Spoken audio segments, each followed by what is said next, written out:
Ganap namin kahapon sa ika-23rd birthday na aming bunsong kapatid na si Arnold.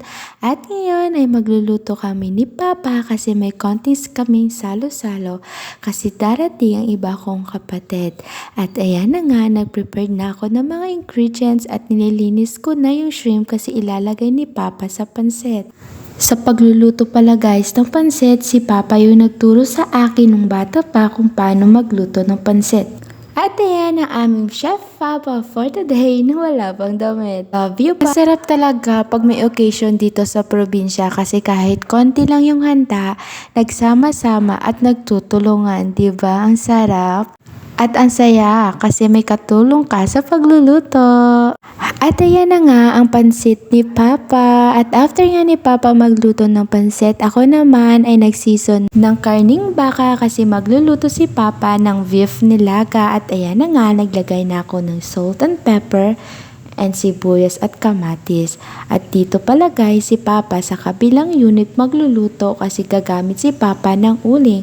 At after ng 2 oras, ayan na, luto na ang beef nilaga ni Papa. At ako naman na nagluluto sa kusina kasi may dalang si Uncle Jojo na crabs and shrimp. Kaya niluto ko sa butter and garlic.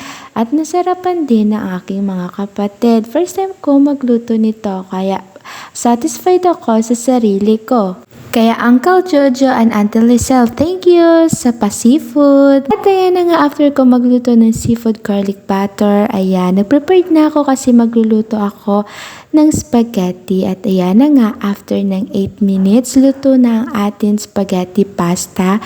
Syempre, i-drain natin para mawala yung hot na tubig. And then, ngayon naman ay mag-prepared na ako ng mga ingredients para sa ating spaghetti sauce.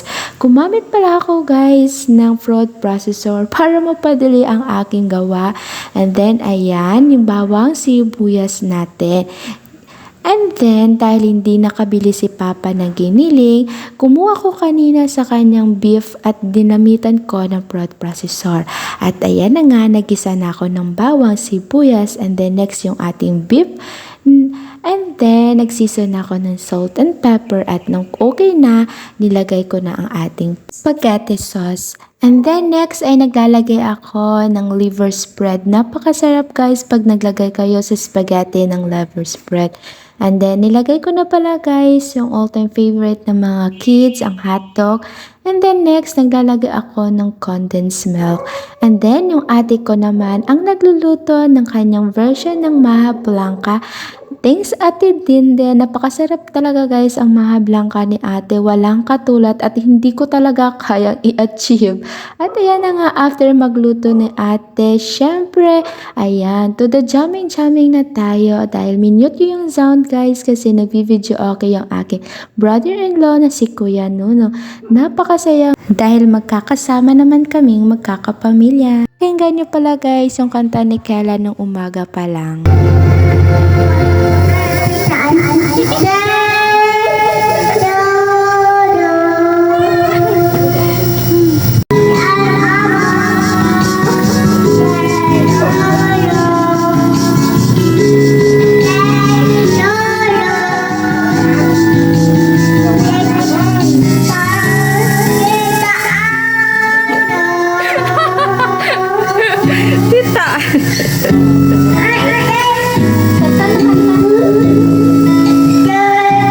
Birthday ni Tita Ann. Kay Tito Od, yan ba? Tito Od, happy birthday Tito Od.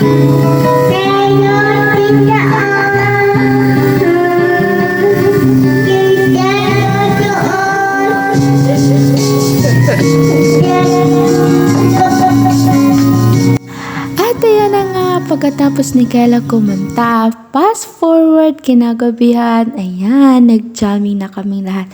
Grabe, sobrang saya talaga ng ganap namin kahapon. Nandyan yung aming mga kapitbahay. At syempre kaming magkakapatid. Grabe guys, ang sobrang saya talaga. Si Ate Melet yung aming singer sa pamilya at kami naman yung to the dancer kami. Grabe guys, sobrang saya talaga. Hindi ko talaga ma-explain yung saya na magkasama kaming magkakapatid. At disclaimer lang mga guys, hindi ako umiinom pero sumabay ako kasi sino ba naman ang hindi sasabay sa ganitong saya, 'di ba?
At natapos nga yung gabi na puno ng saya at grabe, enjoy na enjoy kami talaga. At yung naka-black pala guys, siya yung birthday boy at siya yung leader kasi birthday niya daw, o diba? Ang saya talaga pag magkakasama yung pamilya. Sana lagi tayo ganito.